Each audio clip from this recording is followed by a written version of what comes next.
តែព្រះអង្គមានទូថាមានម្នាក់ប្រែចិត្តនគរឋានសួគ៌មានកម្មវិធីជប់លៀងអ្វីដែលសំខាន់គឺចេញពីពួកជំនុំជួយក្មេងៗឲ្យគេបានលឺអំពីព្រះយេស៊ូវព្រោះក្មេងៗអនាគតទៅខ្លាចជាមនុស្សធំ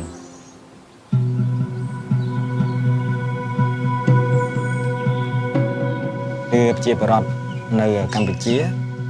ពួកគាត់គឺជឿលើអរិយអ្នកតានិយាយរួមក្នុងគម្ពីរអរិយសាតាំងគាត់ជឿលើនេះមកគាត់ជឿព្រះយេស៊ូវប្រឈមមុខនឹងការបៀតបៀនមានសង្គ្រាមខាងវិញ្ញាណក្នុងចិត្តរបស់គេហៅថាមានវិញ្ញាណមួយរៀងស្ទះគេរៀងស្ទះឲ្យគេមិនឲ្យគេចង់ជឿព្រះយេស៊ូវទី1ទូថាចូលចេញទៅបញ្ចុះបញ្ចូលពុទ្ធសាសនាទាំងមករៀនគេឲ្យគេបានឮអំពីព្រះយេស៊ូវ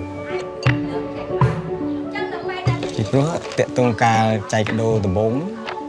គឺយើងបង្ហាញអំពីសេចក្តីស្រឡាញ់ដែលមកពីព្រះយេស៊ូវអញ្ចឹងគាត់ចង់ដឹងថាតើព្រះយេស៊ូវជានរណាហើយមិនបានព្រះអង្គស្រឡាញ់ដល់គាត់ខ្ញុំទទួលបបដោនៅឆ្នាំ2024ចាំតើខកំបាត់នេះព្រះបានបង្កើតតែមេនឹងផែនដីពេញដល់អំណរមកខ្ញុំជឿថាព្រះបន្ទូលដែលយើងបានចែកចាយទៅកាន់គាត់គឺជាជីវិតហើយក៏ជាពន្លឺបំភ្លឺក្នុងជីវិតរបស់គាត់ដែរណាភាពភ័យខ្លាចគឺគ្មាននៅក្នុងជីវិតហើយក្រុមតូចនៅកន្លែងនេះចាប់ដើមកើតមានតាមរយៈរកអេស៊ីដែរតាំងពីដែលថាចាប់ដើមពេលដំបូងដែលថាគ្រូមកបង្រៀនពេលដំបូងកូនខ្ញុំចាប់ដើមចូលបដែរខ្ញុំដូចអត់មាននិស្ស័យទៅអញ្ចឹងតែបើកូនមាននិស្ស័យហើយបញ្ជូនកូនទៅបដែរ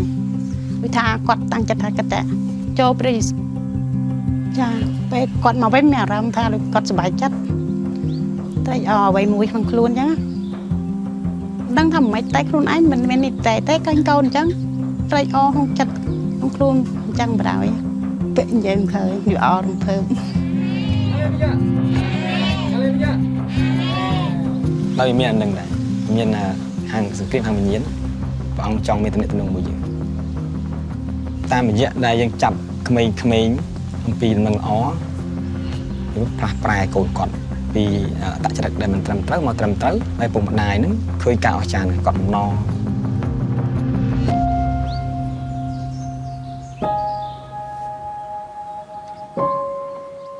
វាថាត្រៀម master ដែរព្រោះចង់លេងផយផងទៅអត់សូវតែមករៀនបោះតកបោកទៅពេលរឿងធំ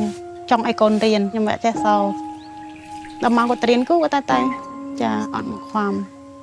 ខ្ញុំមានអារម្មណ៍ថាត្រេកអររំភើបក្នុងខ្លួននេះអញ្ចឹងពេលខ្លះក្រុមគ្រួសារពុកម្ដាយគាត់មានចម្ងល់ឆ្ងល់តើព្រះយេស៊ូវជានរណាបានអាចផ្លាស់ប្រែអត្តចរិតកូនគាត់បានដល់ពេលតាមរយៈការឆ្ងល់ហ្នឹងគាត់មកអង្គុយស្ដាប់អ្វីយើងបរៀនតែគាត់ស្គាល់ថាអូព្រះយេស៊ូវជាព្រះដ៏ពិត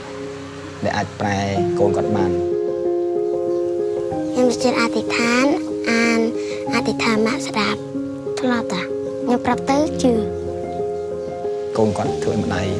កំពុងបើកចិត្តទោះគាត់មិនតាន់សារភាពថាគាត់ទទួលជឿ